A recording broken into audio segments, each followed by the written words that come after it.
hatchery build, he's not going to get that much of an economic advantage once Boxer gets his command center up, because as we know, Terrans can do very, very well off of far fewer bases than a Zerg player. And also interesting is that the first Vulture is out. A sunken colony is up at the front for Yellow as well. That was very smart of him to be putting up a couple of sunken colonies at each of his expansions to try and counter any sort of a mech push here. But certainly with the 3 hatchery build, that does give him many more places that he's got to defend and gives Boxer more avenues of attack. And now we're seeing the Vulture go to the 3rd base, and thankfully Yellow did throw up a sunken colony up there as well, so he should be okay defending this. And Boxer's actually going to lose that Vulture, I think. Yeah, Boxer loses his initial Vulture. Poor play by Boxer, a little bit of a mismanaged micro there. He actually wasted a couple shots on that sunken colony. I gotta think that he just wasn't paying attention there or something, or didn't expect to run into a sunken colony, and unfortunately he loses the first Vulture, which is always painful to lose him that early. And we do see Vulture mines out now for Boxer as well, gonna try and mine up Yellow and try and contain him within his base for now. And I'd really like to see what Yellow is going for in terms of his build. We haven't seen it yet. We haven't seen any sort of a tech off, haven't seen a Hydra's Den, haven't seen a layer morphing yet. And it's going to be really interesting to see what he decides to do.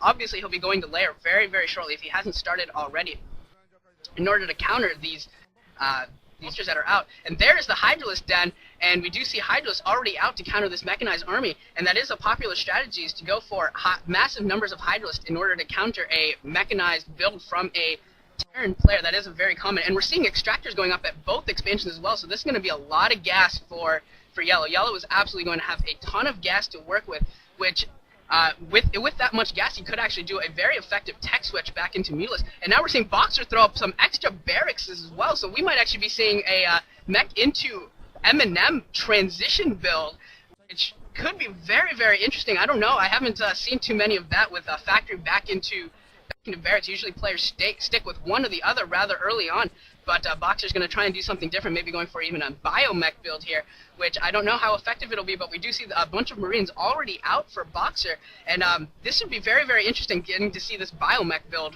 from Boxer. And now he's bringing his Vultures around the back edge, and I don't know if Yellow knows this is coming, but he is blocking his ramp with the Hydras and a drone, and that should be more than enough along with that sunken colony in order to defend. He does have a Spire up as well, and this Vulture actually getting a couple drone kills here. He's going to get a second drone kill at least, I gotta think, and this does get a couple drone kills, which is very pretty solid for the Vulture, and able to do more damage than you really would have expected. And now the Mule is popping out as well, but Boxer saw this coming, so he should be able to get kind of prepared here. And I'm interested to see how this transition into the M&M really works for Boxer. How do you think this is actually going to work out for him, HD? Yeah, I gotta take a few steps back real quick and just go over how the build orders have changed so far. First, Yellow going with that 3 hatcheries, everyone would have thought that's going to be coming into Mutalist, but instead, Yellow was forced to go with the Hydralist Den because he realized that Boxer was going for the mech build. But now that Yellow got that early Zergling scout in, he sacrificed some links, he saw that Boxer was switching from mech to M&M, so Yellow was able to switch his tech into what he would have preferred to win from the beginning. He was able to switch to his Mutalist build, so now we're seeing the game kind of go back to original and standard Mutalist versus M&M, 3 hatchery Mutalist versus M&M, and now Yellow's trying to go in and do some kind of damage. He does have free reign over the barracks, so he's going to be able to pick off any reinforcements, but Boxer here doesn't look too concerned. He thinks he's got enough defense with 1 missile turret, so he's pushing forward with his M&M army to retaliate and attack against Yellow's natural expansion. Meanwhile, Yellow's still doing some decent damage over the front of Boxer's base, and now Boxer's pushing forward. There's only 1 sunken colony, 2 second colonies, but both of these sunkens will go down, and Boxer is pushing in. He's going to get a lot of drone kills here if he stims up, but he doesn't stim. He goes for the hatchery instead, and I don't know if that was a mistake. He could have killed all those drones right there in about 5 seconds flat, but now the Mutalists and the Zerglings come in, and Boxer won't be able to take down this hatchery. He just doesn't have the APM like when he was 21, so he's not going to be able to do it. And the Marines and the medics all go down to Yellow's combined Zergling and Mutalist fire. Now Yellow's got control of this game.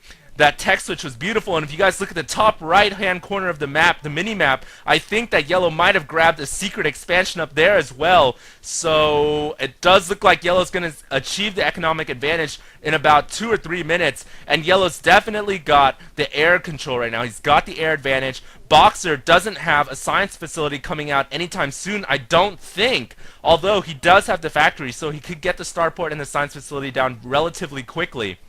But I gotta say that Boxer's a little bit crippled because he was forced to go with the, well, he went with the factory first, and that factory hasn't really come into play thus far, so he's a bit behind. And of course, Zerg players are very, very able to tech switch. They're able to mutate and transform and adapt to any build they need to. So I would say right now, Yellow's definitely ahead. He's got the Mutalisk in play, but Boxer here is feeling a little boxy, feeling a little ballsy, and he's trying to push out once again with a pretty large group. He takes out both those lurkers in about 2 seconds, and now Yellow could be once again in a bit of trouble. He didn't realize that there was going to be another very, very fast push from Boxer, and Boxer here, this army is mostly Marine heavy. There are only 2 medics there, so Boxer felt like he should have made a push.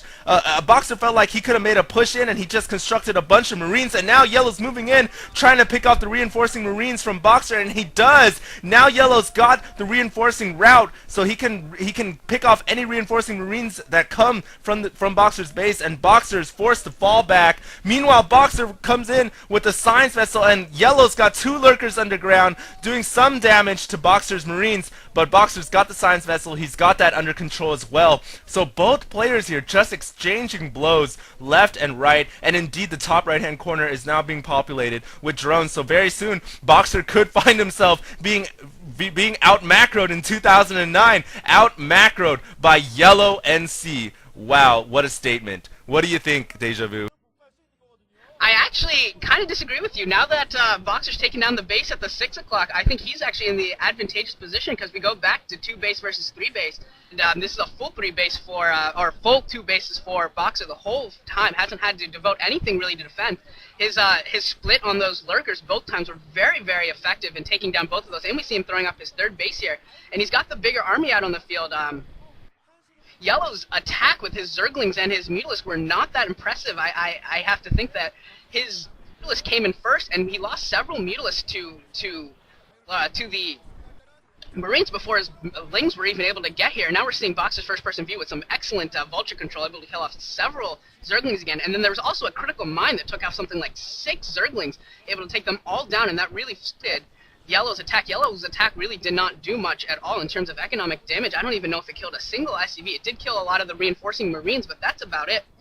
If Boxer scanned the top right and sees this, I could very easily see Yellow losing that top right base very, very fast. I think he's really dependent on keeping that base alive right now and hidden. He is trying to retake his base at the 6 o'clock, and we did see him get to Hive and a Defiler. Defiler Mound and a Nidus Canal is also planted to the top right. But with that science facility there, I think Boxer, with his excellent Mutalisk, with his excellent micro, with his Marine micro, and with some decent irradiates, actually could probably get up this ramp if he really devotes himself, although it looks like he's going to back off now. He might actually have to wait for tanks before actually taking out the top right base for now. He's going to be forced to back off, but he is aware of it, and that means that there's yet another place that Yellow's going to have to devote defenses to. I think Yellow's a little bit on the back foot because he's on the defensive for most of this game ever since the very first attack of the Mutalisks. And now we see more Zerglings going down to mines. Yellow has lost a lot of Zerglings to mines this entire game. And it's given Boxer a lot of scouting information, like some of the mines going off at very critical times. And now Boxer moving to the bottom right position. He must have seen this hatchery being attempted to throw up and to be thrown up. And that hatchery is probably going to go down very, very easily. And Yellow's lurkers at the top right are not burrowed right now. He really needs to burrow them immediately. A lot of Zerglings coming in as well. And this is going to be a critical battle here. How well Yellow defends. Yellow lost a lot of Zerglings, and he might lose this lurker too. As soon as that lurker goes down, now this is a really bad position for Yellow. He's really got to reinforce this area. But that Defiler comes just in time. That Defiler comes just in time, and he's going to be able to stave this off for now, unless that Vulture has a couple mines in it that can maybe take out those Zerglings.